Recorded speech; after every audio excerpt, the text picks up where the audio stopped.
Selamat datang di Pokari Hima Akun, podcast sharing Hima akuntansi. Sharing santai. Assalamualaikum warahmatullahi wabarakatuh. Halo Sobat Hima Akuntansi dan Perpajakan, kembali lagi nih di podcast sharing Hima Akuntansi episode 2. Sebelumnya nih, aku mau nanya kabar dari teman-teman yang nonton podcast hari ini. Gimana nih kabarnya? Semoga baik ya, soalnya kan hari ini tingkat COVID, Omikron tuh makin tinggi. Semoga teman-teman tetap sehat-sehat ya. Oke, gak seru banget kalau kita langsung mulai tanpa ada perkenalan dari aku nih. Jadi aku mau kenalin diri aku. Nama aku Ruli Utami Anggraini dari bidang 1 Hima Akuntansi periode 2021-2022. Oke teman-teman, jadi ada yang menarik di podcast episode 2 hari ini. Kita mau bahas yang seru banget, yang biasanya jadi penasaran buat teman-teman yang baru masuk organisasi ataupun baru masuk ke UHAMKA. Ada topiknya itu pengkaderan. Nah, kita udah punya narasumber yang keren banget nih teman-teman. Yaitu ada Bang Reza. Aku persilahkan Bang Reza untuk memperkenalkan diri lebih jauh. Tes. Nama saya Muhammad Reza Wicaksono. Saya dari Hima Akuntansi periode 2018-2019 ya. Jadi saya juga anak IMM. Saya juga dulu DPM. Terus apa lagi ya? Saya lulusan D3 akuntansi, sekarang masih S1 akuntansi lagi lanjut. Terus saya juga lagi kerja di salah satu KAP Big Ten ya, BDO Indonesia. Ya, kemarin habis resign dari Crow sama Big Ten juga. Nah, ini pindah ke BDO, pindah lebih baik aja lagi. Tuh kan keren banget kan pemateri kita sekarang. Oh, bukan materi teman-teman, ternyata bintang tamu nih yang bakalan sharing-sharing sama kita. Nah, kita tuh punya topik yang seru banget nih Bang, tentang pengkaderan. Secara kan background Bang Reza adalah mantan Kabid 2 pengkaderan Hima Akuntansi. Emang ya? Iya. Oh, iya. Iya dong. Masa lo gak mau ngakuin nih jadi demis? Lupa. Oh, saking sibuknya ya sekarang. Sibuknya, karena banyak kerjaan aja gitu. Si paling sibuk. Oke Bang, menurut Abang nih, pengkaderan tuh apa sih Bang? Pengkaderan tuh apa ya? Kalau saya lihat pengkaderan itu ya kayak kita menyiapkan generasi selanjutnya gitu. Generasi selanjutnya buat menggantikan kita atau kedepannya gitu. Karena kalau kita lihat ya filmnya Sang Pencerah kayak Ahmad Dahlan gitu. Nah, mengkader itu kayak dari sekolah dulu dan dari bawah-bawah gitu. Jadi perkaderan kalau menurut saya yaitu bagaimana caranya kita untuk menyiapkan generasi selanjutnya gitu. Sama biar nggak terjadi hal seperti kayak di kerajaan kalau nggak salah ya Majapahit itu, ketika hancurnya Majapahit ya karena apa? Karena nggak ada yang namanya penerus. Nah itu sih kalau menurut saya ya. Berarti memang penting banget nih ya pengkaderan itu. Tapi Bang, tujuan utama sebenarnya ya dari pengkaderan itu apa sih? Selain regenerasi mungkin gitu. Tujuannya itu apa ya?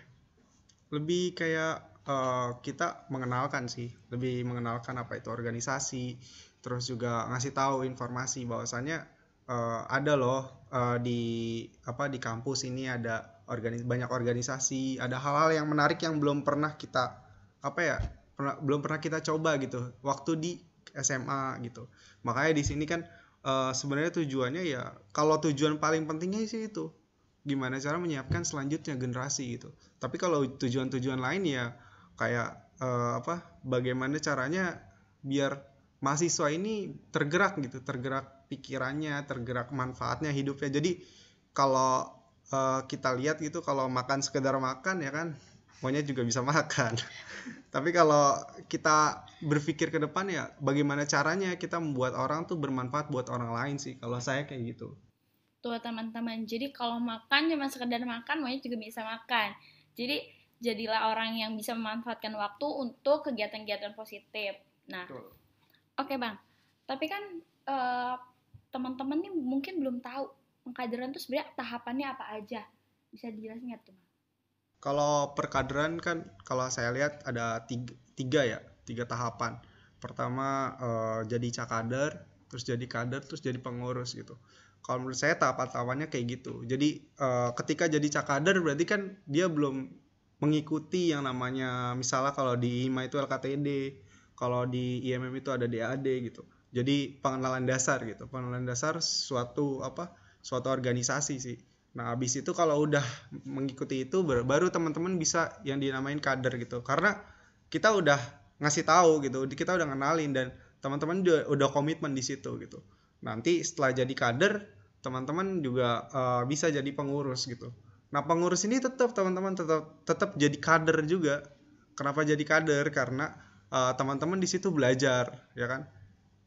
Sebenarnya inti dari kader kan seseorang yang bermanfaat gitu, hasil dari perkaderan, hasil dari sebuah proses yang menjadi kader gitu. Dan di pengurus pun teman-teman pasti di kader gitu, nggak cuma jadi jadi cakader terus kader terus pengurus, itu nggak di kader, nggak gitu. Tapi juga harus tahu gitu, ketika jadi kader ya di kader, tapi kalau ketika jadi pengurus ya diurus, maksudnya dia yang ngurus gitu, bukan dia yang diurus gitu. Jadi kebanyakan orang salah kaprah gitu, ketika jadi pengurus malah maunya diurus, jadi maunya dimengerti gitu. Kalau bisa ya kalian yang mengerti gitu.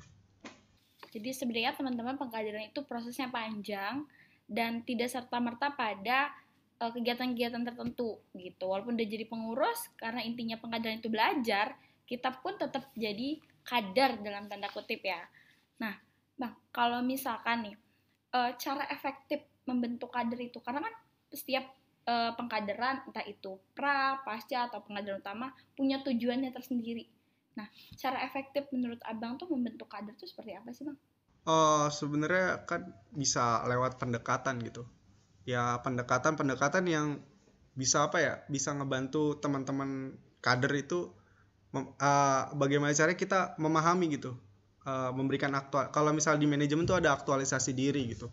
Gimana cara kita ngasih aktualisasi gitu, kayak misalnya dia bisanya apa sih, misalnya dia jago nih secara akuntansi, mungkin dia bisa kita jadiin mentor, bisa kita jadiin pemateri atau apapun. Nah itu sebenarnya dari situ gitu. Kalau misalnya perkaderan efektif ya emang rata-rata kita udah mengusahakan gitu kalau perkaderan efektif, tapi ujung-ujungnya sama aja gitu.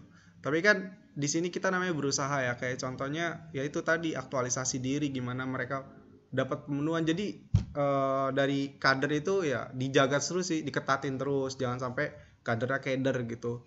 Kalau saya sih gitu ya, karena saya punya moto gitu, jaga kader jangan sampai keder gitu.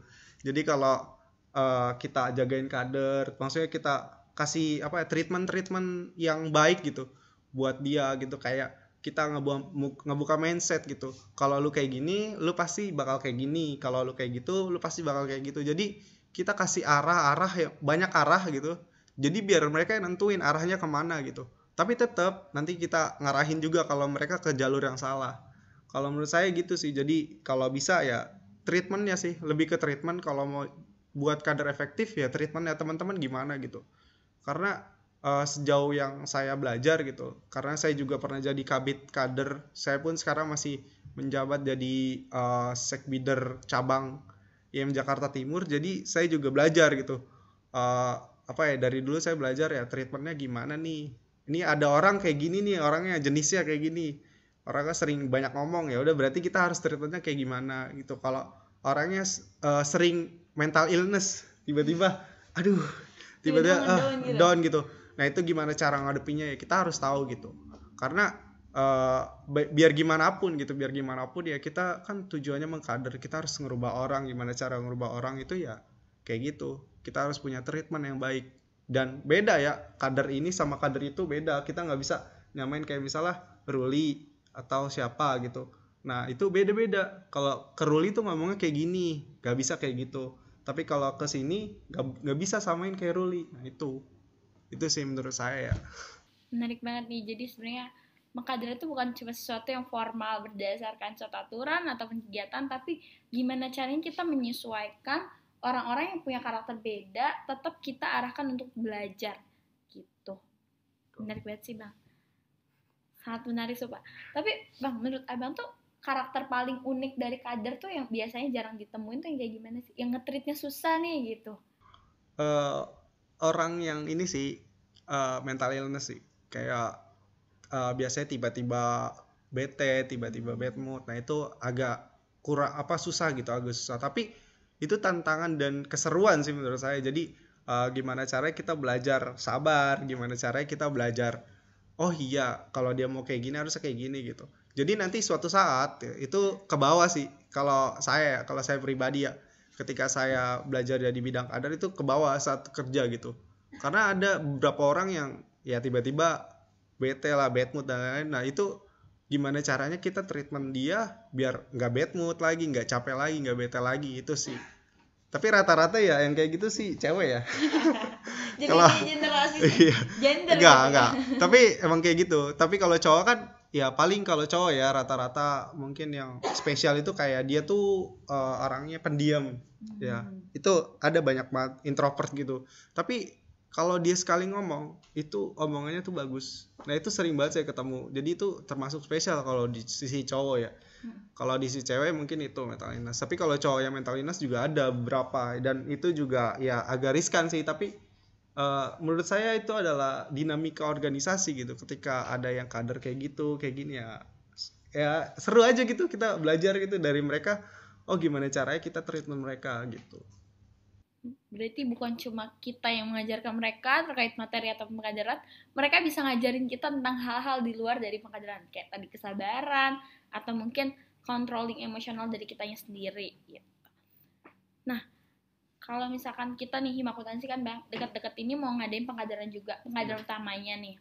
Nah, ada namanya LKTD. Mungkin dari Abang bisa jelasin dulu sih sebenarnya ke teman-teman nih yang belum tahu LKTD itu apa sih gitu. LKTD itu latihan tingkat dasar kepemimpinan kan ya? Itu salah. Salah. Latihan kepemimpinan tingkat dasar. Sebenarnya ya kalau di kita kan pakainya tuh apa ya namanya? Kita ada tingkatannya gitu. Pertama ada LKTD, LKTM, terus LKTL gitu. LKTD ya pengenalan dasar sih. Ya, nanti materinya adalah materi-materi yang mungkin cocok buat teman-teman di masa kampus, organisasi, dan itu sih hal yang penting menurut saya. Jadi kita juga belajar bagaimana diri kita menyikapi sesuatu gitu, bagaimana cara kita berbicara di depan umum gitu, gimana caranya kita public speakingnya dibagusin, terus berargumentasi dan lain-lain, itu nanti belajar di situ gitu. Dan itu penting banget buat mahasiswa, apalagi nanti di dunia kerja argumentasi itu harus benar-benar dimunculin gitu. Karena kalau kita diam aja, maksudnya ketika bos atau apa itu nanya dan kita nggak bisa jawab, itu rasanya agak freak gitu. Dan itu iya. Jadi kayak kita nggak ada knowledge gitu. Nah di situ belajar sih menurut saya. Kita punya diskusi yang bagus, kita ngobrol yang bagus gitu. Jadi di situ ada gitu, di situ ada belajar kita ya di LKTD ya dasarnya aja dulu, kita belajar dasar apa. Terus juga mungkin perkaderan yang belum andragogi ya, atau biasanya tuh perkaderannya masih dituntun gitu. Kalau biasanya kalau LKTM kan udah nggak dituntun, nanti beda lagi cara perkaderannya gitu sih. Oke, berarti banyak banget nih manfaat dari ikut LKTD. Nah, sebenarnya sih Bang, LKTD tuh kan kalau di masa kayak gini itu bisa offline, bisa online. Nah, dari Abang sendiri merasa sebenarnya efektif gak sih kalau misalkan pengkaderan tuh offline atau online? Atau sebenarnya pengkaderan itu tujuannya nggak cuma tercapainya, tidak hanya pada offline atau online-nya. Jadi gimana tuh tanggapannya? Kalau saya sih plus minus ya teman-teman. Jadi kalau misalnya ada LKTD online, nah itu mungkin minusnya itu kita nggak ada chemistry gitu. Maksudnya kalau kita ketemu sama teman-teman kita pas lagi perkaderan, pasti ada motivasi tersendiri. Pertama mungkin ya kita iseng aja ya. Ya misalnya cowok ada cewek yang cakep, itu termotivasi pasti.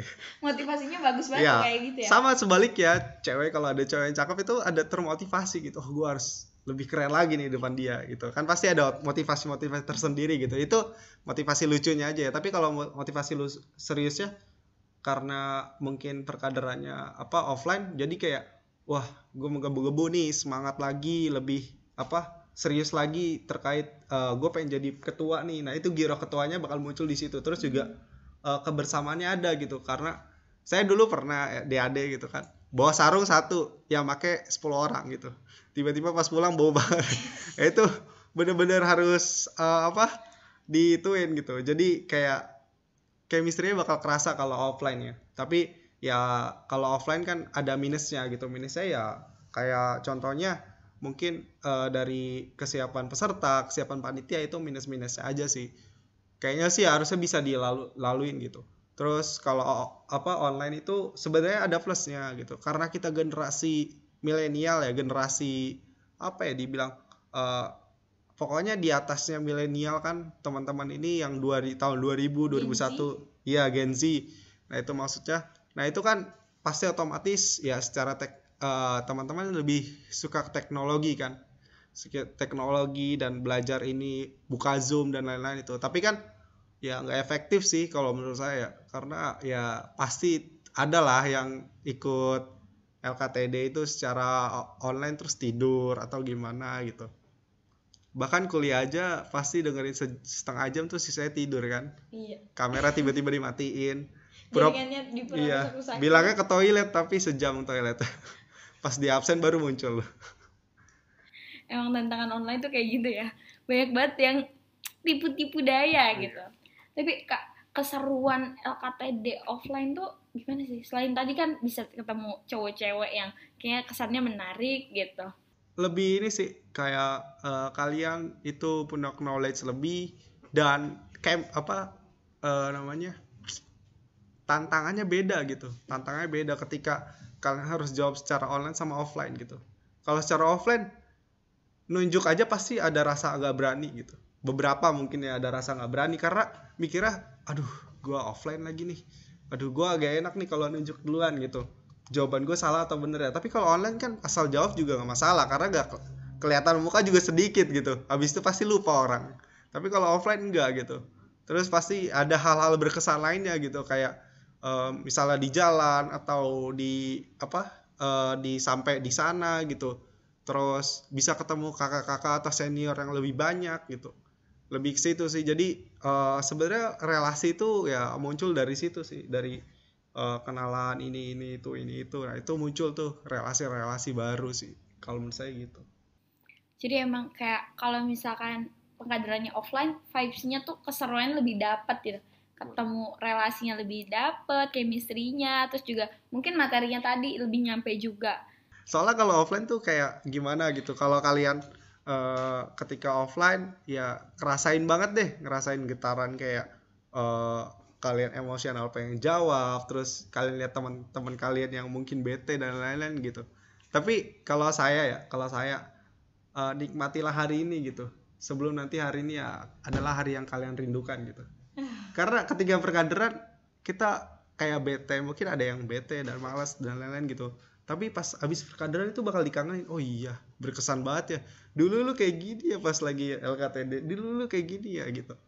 Seru banget tadi ternyata teman-teman, pengkaderan tuh seseru itu, dan ada banyak momen dan cerita yang bisa jadi memulai sesuatu yang lebih baru, cerita-cerita baru gitu. Mungkin kasih closing statement deh Bang, atau kayak motivasi buat teman-teman yang lagi nonton nih terkait pengkaderan ini. Iya, kalau dari saya ya ini sih lebih banyak belajar gitu, lebih banyak belajar.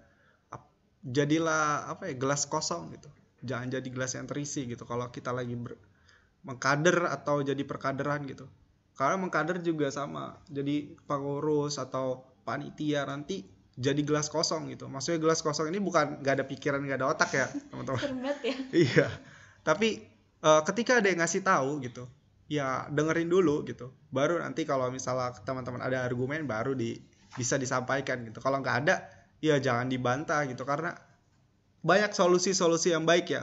Ini kalau antar pengurus ya ada solusi-solusi terbaik, misalnya pengurus A, pengurus B, meskipun pengurus A ini orangnya ya kalian pikir di bawah kalian gitu, tapi kalau dia jelasin sesuatu harusnya kalian dengerin gitu, karena penting banget buat kedepannya gitu. Sama kayak kader gitu, calon kader, atau iya sebutannya calon kader sih kalau masih di sana gitu. Calon kader juga harus ngosongin tuh pikirannya, dimana kalian belajar, oh iya gini. Saya tahu gitu, beberapa kader mungkin kayak knowledge-nya ada lebih dari pengurus. Saya pun berpikir dulu pernah ada kayak gitu. Tapi kan di sini sama kita belajar gitu. Pengurus belajar mengkader, kader belajar jadi bagaimana caranya mengerti, memahami gitu. Terus juga kalau buat kader ya, kan kalian bakal jadi generasi selanjutnya, next generation gitu. Kalian harus berusaha gitu, belajar lagi, giat lagi. Terus juga saya sih lebih berpikir semua ya, pengurus atau jadi calon kader itu mindsetnya terbuka gitu. Kita emang anak ekonomi tuh, tapi kita nggak boleh lupa sejarah. Kita emang anak ekonomi, tapi kita nggak boleh lupa kebudayaan gitu. Banyak hal yang harus dipelajari gitu. Nggak cuma-cuma akuntansi manajemen atau ekonomi Islam gitu. Kita ada hal lain gitu. Banyak hal yang harus kita pelajari. Politik dan lain-lain itu kita harus pelajari. Biar kita nggak bodoh-bodoh banget ketika kita ditanya, ketika kita dikasih tahu gitu. Jadi kita ada pikiran ke depan. Oh iya, kayak gini ya. Pas lagi diskusi jadi ada berbobotnya gitu. Ada berbobotnya gitu. Terus juga apa ya? Kata itu kan diam itu emas gitu. Diam itu emas. Bukan berarti diam itu udah diam aja, tapi ketika kalian diam, kalian dengerin mereka ngomong gitu. Mereka ngomong, kalian ambil benang merahnya, kalian jelasin benang merahnya gitu. Kalau saya sih gitu, kalau sering diskusi, biarinlah mereka ngobrol gitu sampai habis itu saya tahu, oh kayak gini masalahnya nih, oh masalah ini ya. Saya tarik masalahnya, terus saya jawab lah, mereka langsung, oh iya gitu ya Sa, iya harusnya kayak gini gitu. Sama jadi kepala dingin sih, kepala dingin. Kalau motivasi dari saya sih apa ya? Apa ya? Kalau saya sih hiduplah dengan penuh tekanan gitu. Karena nanti akhirnya kita yang bakal nekan gitu ke depannya. Karena kalau misalnya kita nggak hidup dengan tekanan ya manusia semua itu kalau nggak dihidup dari tekanan itu dia nggak bakal survive gitu. Karena orang yang survive tuh yang dari tekanan. Kalau orang yang nggak dari tekanan ya nggak survive. Itu sih kalau menurut saya. Terus juga kalau dalam bahasa Jepang benkyu gitu. Apa tuh? Belajar gitu. Jangan mau terima doang, tapi kapan-kapan beri gitu. Oke, berarti teman-teman diam itu emas, tapi diam tanpa tindakan itu salah banget. Betul. Nah, jadi diam dan dengarkan lalu buat aksi untuk teman-teman nih yang lagi belajar atau sekarang pun belajar. Jadi jangan sampai ilmu yang kalian dapat tuh disimpan tapi diimplementasikan juga. Nah, makasih banyak nih Bang udah mau datang ke podcast kita. Walaupun kita tadi sempat ngobrol banyak, sempat ada kisi-kisi yang seru-seru ataupun disclaimer yang minjem barang gitu kan. Bentar, saya punya moto hidup yang mungkin teman-teman harus dengar gitu. Kalau saya moto hidupnya di WhatsApp juga ada sih. Asik. Boleh di-set nanti nomornya ya. Iya. Wa ma indallahi khair gitu. Apa aja yang di jalan Allah itu adalah yang terbaik gitu. Ya, selama kita umat muslim ya. Jadi lakuin segala sesuatu tuh di jalannya Allah gitu. Dan jadilah orang bermanfaat gitu. Jadi hidup kita lebih bermanfaat. Dan saran saya nonton Sang Pencerah sih. Kalian bakal lihat bagaimana kisahnya Kiai Ahmad Dahlan untuk berbagi. Masya Allah. Sebaik-baiknya manusia adalah yang bermanfaat ya teman-teman. Betul. Tuh, jadi mungkin bisa lakuin banyak hal yang lebih positif biar dirinya lebih bermanfaat buat dirinya sendiri ataupun buat orang lain. Nah, balik lagi ke jargon nih. Siap dong? Oh, siap. Gimana tadi? Kalau aku bilang, Pokari Hima Akuntansi sharing santai. Bisa ya? Harusnya jangan santai dong, santuy. Oh. Boleh diganti ya? Boleh tuh, katanya demi pemateri atau demi bintang tamu kita yang paling keren nih. Oke, santuy ya? Iya. Oke, 1, 2, 3. Pokari Hima Akuntansi sharing santuy. Teman-teman, makasih banyak nih yang udah nonton Pokari ini sampai akhir. Jangan lupa nonton episode-episode kita selanjutnya, masih banyak lagi keseruan yang mau kita bahas. Nah, jangan lupa juga nih untuk like, comment, and share video ini, apalagi subscribe ya. Dan juga follow media sosial Hima Akuntansi. Dadah, see you. Assalamualaikum warahmatullahi wabarakatuh. Waalaikumsalam.